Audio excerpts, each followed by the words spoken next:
Indore police ने कई दिनों से फरार चल रहे 22 अपराधों के सरगना कुख्यात बदमाश सलमान लाला को गिरफ्तार किया है। आरोपी से पुलिस ने एक पिस्टल और 2 जिंदा कारतूस बरामद किए हैं। बताया जा रहा है कि हत्या के प्रयास के मामले में पिछले कई दिनों से वह फरार चल रहा था। वहीं अब बदमाश को पनाह देने वाले लोगों की भी पुलिस तलाश कर रही है। इंदौर के MIG थाना क्षेत्र में पिछले दिनों हत्या के प्रयास के मामले में पिछले कई दिनों से कुख्यात बदमाश सलमान लाला फरार चल रहा था, जिसकी क्राइम ब्रांच और थाने की पुलिस तलाश कर रही थी। इसी दौरान उसे पुलिस टीम ने घेराबंदी कर इस क्षेत्र से गिरफ्तार किया है।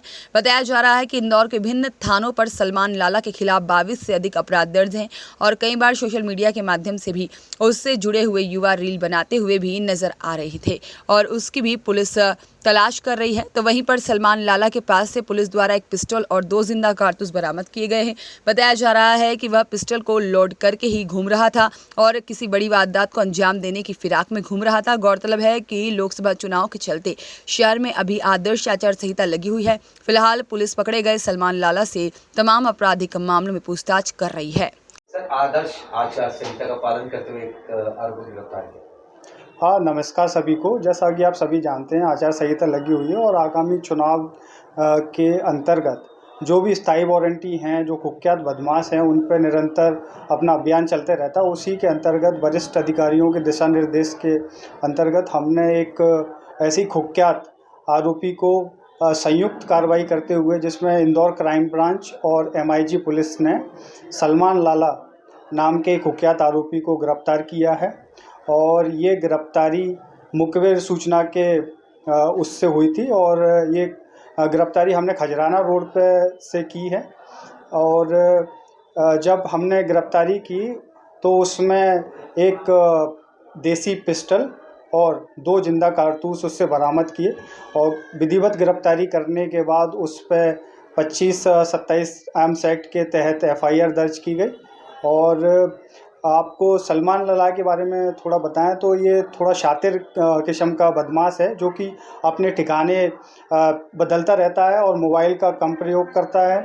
इसको सभी जो आप कहते हैं टेक्निक पता है, कैसे बचाव करते हैं और सोशल मीडिया के माध्यम से ये अपने मित्रगणों से, जिससे दूसरे आरोपियों से बात करता था और आगे भी इस पर कड़ी प्रतिबंधात्मक कार्रवाई की जाएगी। सर, ये सोशल नेटवर्क में एक्टिव रहता था, उसके बावजूद भी पुलिस को कई चुनौती के लिए विषय बन गया था कि इसको पकड़ नहीं पा रही थी। आखिर में फिर ये कैसे पकड़ा है? जी, सोशल नेटवर्क में एक्टिव रहता था, लेकिन ये जैसे मैंने बताया, ये शातिर था, अपने ठिकाने बदलता रहता था। जैसे हमें सूचना मिलती थी, लेकिन ठिकाने बदलता रहता था। दूसरी बात, ये मोबाइल का कम प्रयोग करता था, तो मोबाइल के माध्यम से भी पकड़ना मुश्किल हो रहा था। और पकड़ा इस तरीके से गया कि मुखबिर की सूचना मिली कि खजराना रोड पे जो सर्विस रोड है उस पे ये खड़ा हुआ था, तो वहाँ जाके घेराबंदी की पुलिस ने और इस तरीके से उसको पकड़ा गया। सर, फरारी के दौरान इसने कोई अन्य वारदातों को अंजाम दिया या फिर इसका कोई टारगेट था या मैं पिस्टल सहित पकड़ा है, कहीं किसी टारगेट को अंजाम देने जा रहा था? हाँ, फरारी के टाइम इसने काफ़ी जैसे 307 ऐसे गंभीर अपराध भी किए हैं, जिसमें MIG की पुलिस भी उसको तलाश कर रही थी। और साथ साथ में इस पे पहले की भी कई अपराध हैं। इसमें 32 अपराध इस पे पंजीबत हैं विभिन्न थानों में। सर, अभी किसी को ये मतलब आज जो है किसी को टारगेट करने गया था, किसी पे हमला करने के लिए गया था, जो वहाँ से पकड़ा है? इस तरह की कोई सूचना नहीं है कि किसी को टारगेट कर रहा था। सूचना इस तरीके की मिली कि ये खड़ा हुआ था वहाँ पे, तो पुलिस इसकी तलाश में थी और जाके इसको पकड़ लिया। सर, एक ह्यूमन मार्केट में ये भी सुना कि किसी पुलिसकर्मी के ऊपर भी पिस्तौल तानी थी आज ही दोपहर। क्या इस चीज़ की जानकारी सामने आई है? नहीं, इस चीज़ की कोई जानकारी सामने नहीं। सर, आपका पूरा परिचय?